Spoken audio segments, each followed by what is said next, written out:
Hello, and welcome back to another session of Grey Beyond Narratives. Today, we bring you a subject that is presently all over the news. A war has broken out between the Israeli forces and Hamas forces of Palestine.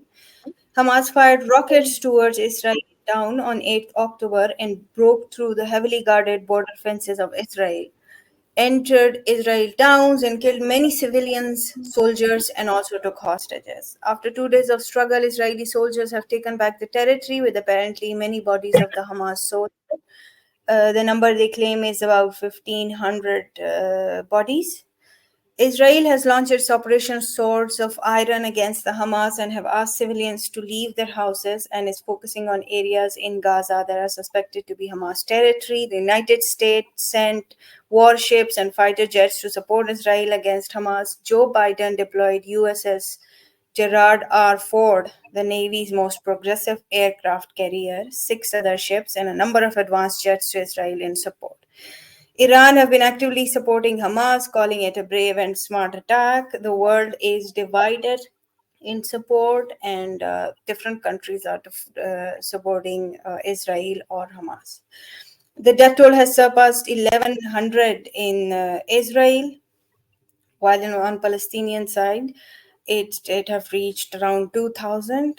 And today we're going to look in depth into the conflict, where it stems from, how it got the place, how it got to this place, and who's on whose side and why. Today we have our speakers, Sid Siddiqui, Shaji, Furqan Bhai, Karan Vedanti, Dr. Sethi, and of course me. Over to you, Shaji.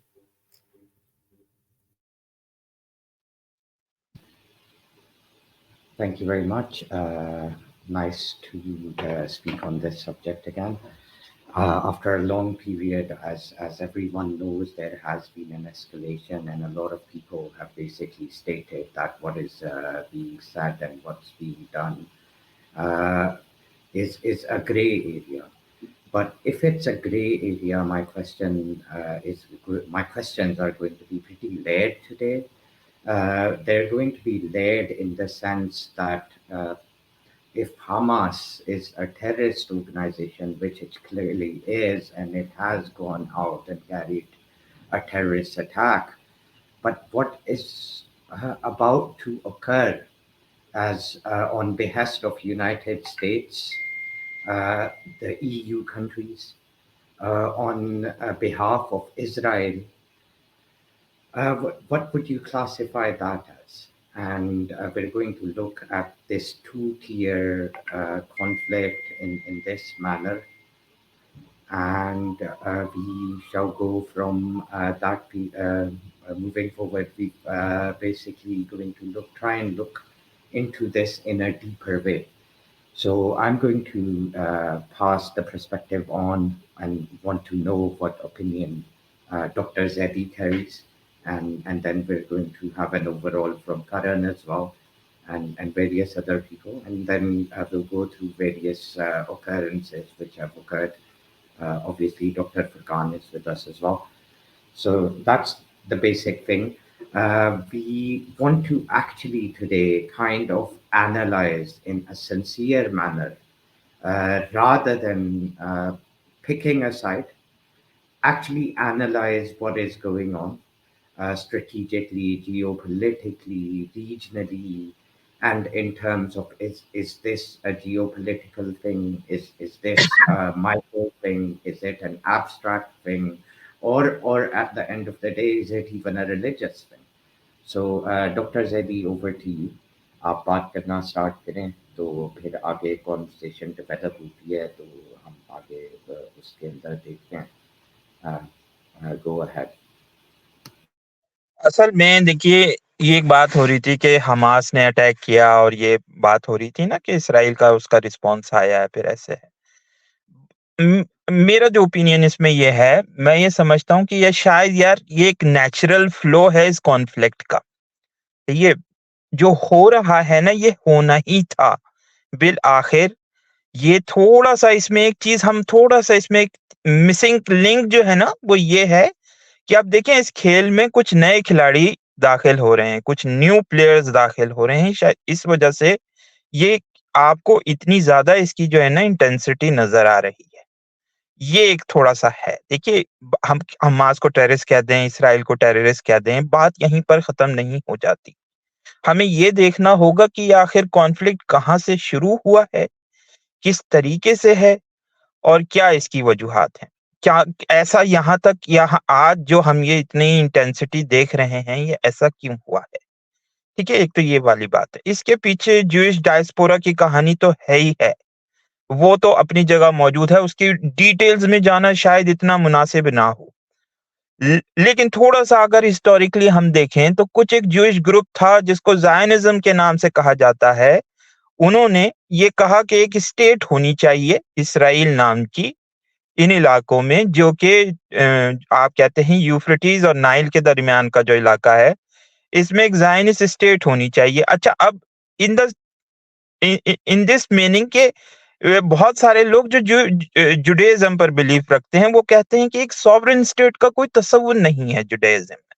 तो ये जो ज़ायनिज़्म शुरू हुआ, ये totally wrong है। Number 1 बात इसमें ये है। थोड़ा-सा उसमें ये भी उनका कॉन्फ्लिक्ट आया फिर, लेकिन बहरहाल अब वो कायम हो चुका है। उसमें बहुत ज़्यादा एक्सट्रीमिज़्म ने जो है जन्म लिया, जिसकी वजह से अच्छा शुरू में जो है ना, मेरा ख़्याल है शायद पैलेस्टीनियन भी जो है इतना इसको ऐसे नहीं ले रहे थे। इज़राइलीज़ का भी ये ख़्याल था कि वो अच्छी फ्रेंडशिप कायम कर सकेंगे अरबों के साथ, लेकिन ऐसा हो नहीं सका। और फिर आप देखते हैं कि बहुत ज़्यादा इसमें कॉन्फ्लिक्ट नज़र आता है। अब इसमें एक नया पर्सपेक्टिव दाखिल हो रहा है जिसको हम थोड़ा-सा शायद फरामोश कर रहे हैं, मीडिया में आपको नज़र नहीं आ रहा है, वो है रशिया-यूक्रेन वॉर। रशियन इंटरेस्ट जो है ना वो मिडल ईस्ट में बहुत तेज़ी से डेवलप हो रहा है और मैं ये समझता हूँ कि ये जो आपको फ्रंट नज़र आ रहा है ना, ये भी शायद इसका ये सेकंड फ्रंट है। फर्स्ट फ्रंट जो है वो रशिया-यूक्रेन है। सेकंड फ्रंट अब आपको मिडल ईस्ट में नज़र आ रहा है। इसमें बहुत सारे खिलाड़ी हैं जो हमास के पीछे हैं। एक पूरा अलायंस है जो नज़र आ रहा है और ये आगे जाते हुए ना एक बड़ी जंग में, एक बड़ी कॉन्फ्लिक्ट में तब्दील होता हुआ हमें नज़र आएगा। ये एक ओपिनियन है मेरा जो एनालिसिस मुझे समझ आया है, जितना मैंने हिस्ट्री को पढ़ा है और इस कॉन्फ्लिक्ट को देख रहा हूँ, वॉच कर रहा हूँ कई सालों से, मुझे ये समझ आता है कि शायद ऐसा है। जी। डॉक्टर रनर, मैं आपसे 1-2 क्वेश्चंस करना चाहता हूँ, अगर आप माइंड ना करें। जी, हमें बोलिए। कहीं से तो एनालाइज़ करने के लिए, इसके अंदर डीपर जाने के लिए we ji, will have to look into how and why it began now. अभी क्या हाँ, चेंज हुआ है दुनिया के अंदर, जिसके बदौलत एकदम से something like this has come out of nowhere. Hamas is हाँ, not even a global organization. जी, ठीक है। तो ऐसी कौन से रिसोर्सेज हैं, ऐसी क्या चीज़ें हैं दैट दिस हैज़ occurred? इसके पीछे ऑब्वियसली 2-3 जियोपॉलिटिकल बातें सामने आ रही हैं which people have basically stated, जी, but again those are grey areas, but if you are aware, आप बताएं आपके ओपिनियन में क्या है, एंड देन देखिए will ask one question to other. Hamas का जितना अनप्रेसिडेंटेड अटैक हुआ है ना और जो इंटेलिजेंस फेलियर हुआ है मोसाद का, इसमें कहीं न कहीं मुझे जो है ये महसूस होता है कि इसमें रशियन जो है वो जो अलायंस का जो फैक्टर है ना वो मौजूद है कि इतनी कैपेबिलिटी हमास के पास नहीं है कि वो मोसाद की इतने बड़े पैमाने पर इतने बड़े लेवल पर जो है उसका इंटेलिजेंस फेलियर कर सके। उसमें कहीं न कहीं जो है रशियन हुआ है। रशियन क्यों है इंटरेस्ट? सवाल यहाँ पर ये पैदा हो जाता है ना शाह जी, कि रशियन इंटरेस्ट क्यों है? देखिए इसमें थोड़ा-सा फिर हमें जो है ना रशियन ऑर्थोडॉक्स क्रिश्चियन चर्च को ज़रा देखना पड़ेगा, उसकी हिस्ट्री को पढ़ना पड़ेगा। क्योंकि देखिए जो सेप्लिका है वो वहाँ पर मौजूद है अभी भी यरूशलेम में। कोई भी क्रिश्चियंस का जो एक थर्ड फैक्टर है, इसमें मुस्लिम्स और जुडाइज़्म का तो था ही था, यानी ज्यूज़ का तो था ही था। लेकिन इसमें थर्ड फैक्टर अब दाखिल हो रहा है जो कि एक रशियन ऑर्थोडॉक्स क्रिश्चियनिटी का है। उसमें वो क्यों है, वो एक बहुत फिर बड़ा एक सवाल पैदा हो जाता है कि आखिर कैथोलिक्स क्यों नहीं है, कैथोलिक्स का क्यों नहीं इंटरेस्ट है इसमें। लेकिन अभी फिलहाल जो है ना वो रशियंस का इंटरेस्ट डेवलप हो रहा है। देखिए 2015 में सीरिया में जो इन्वेजन हुआ है, सीरिया में जो इंटरेस्ट पैदा हुआ रशिया का, वो ऐसे ही नहीं हुआ, उसमें बहुत सारी वजूहात हैं कि आखिर क्यों हुआ। बशार उल असद ने उनको दावत दी, वो अपनी जगह मौजूद है, इन्विटेशन का सिलसिला है। लेकिन शायद कहीं न कहीं इसमें जो प्यूटिन के पीछे जो क्या कहते हैं, इसमें जो प्रीस्ट हैं, एक एलर्जी है, वो शायद एक फैक्टर, एक डोमिनेटिंग फैक्टर किरदार अदा कर रही है कि उन इलाकों में जहाँ से क्रिश्चियनिटी शुरू हुई वहां पर क्रिश्चियन इन्फ्लुएंस होना चाहिए, क्योंकि मुस्लिम इन्फ्लुएंस है, यहाँ पर ज्यूइश इन्फ्लुएंस नजर आता है, आखिर क्रिश्चियन कहाँ है? तो शायद मुझे ये लगता है कि इसमें ये चीज उनका इंटरेस्ट डेवलप हो रहा है और इसी वजह से हमें इंटेंसिटी नजर आ रही है। ये एक बहुत बड़ा सवाल है। अब इसमें जाहिर सी बात है, आप देखिए व्लादिमीर पुतिन के बयानात को देखिए, स्टेटमेंट्स को देखिए, तो उसमें कहीं ना कहीं पैलेस्टीनियन फैक्टर की तरफ सिंपैथीज नजर आती हैं, कि वो अब सिंपैथीज उनको नजर आ रही हैं, उनकी इंटरफेरेंस बढ़ रही है, वो चाहते हैं कि एक किरदार अदा करें।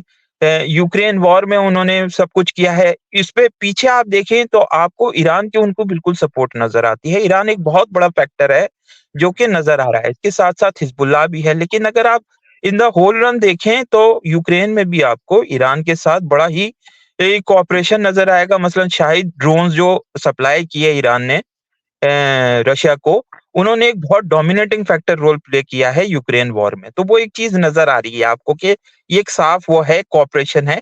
यहाँ पर मैं आपको एक बात बता दूं, एक रशिया जो एक क्या कहते हैं इंटेलेक्चुअल हैं, उन्होंने कहा था इस जंग के जो हम कर रहे हैं ना वेस्ट के साथ, जो रशियन एम्पायर जिसको मैं कहता हूं कि रशियन एम्पायर के साथ जो वेस्ट की जंग है, ये एंग्लो सैक्सन जो एक डोमिनेटिंग फैक्टर है पूरी दुनिया में, ऑर्डर है, उसके साथ जो रशिया की जो वो एक कॉन्फ्लिक्ट चल रहा है, जो कश्मकश है, उसमें 3 फ्रंट इन्होंने कहा था कि इंपॉर्टेंट है। तीनों फ्रंट बहुत इंपॉर्टेंट है।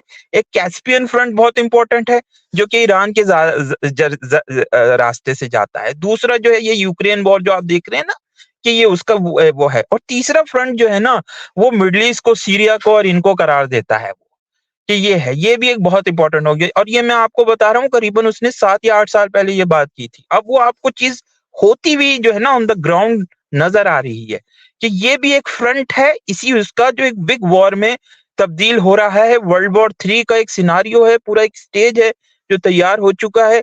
और ये आहिस्ता आहिस्ता इसके जो लेवल्स है ना वो खुल रहे हैं। आपको मजीद इसमें जो है ना इंटेंसिटी अब नजर आएगी। अभी आप देखिए कि जो ईरानियन फॉरेन मिनिस्टर हैं जो डमस्कस पहुंचे हैं, उन्होंने सबसे पहले ये स्टेटमेंट दिया है कि अगर गजा पर कंटिन्यूएशन ऑफ द बॉम्बार्डमेंट होती है तो फिर हिजबुल्लाह जो है ना, वो जो नॉर्थ इसराइल में और सदर्न लेबनान में जो है एक नया फ्रंट ओपन करने में जस्टिफाई होगी। तो ये जो उनका बयान है, जो स्टेटमेंट है, मेरा ख्याल से काफी इंपॉर्टेंट है इस सूरत में कि वो नजर आ रहा है। इधर जो इजरायली डिफेंस मिनिस्टर ने भी जो बयान दिया, जिसको ट्रंप ने भी कोट किया है, उन्होंने भी ये कहा है कि देखिए हमें उम्मीद ये है, इजरायली डिफेंस मिनिस्टर ये कह रहे हैं कि हमें उम्मीद है कि हिजबुल्लाह नहीं ये फ्रंट खोले।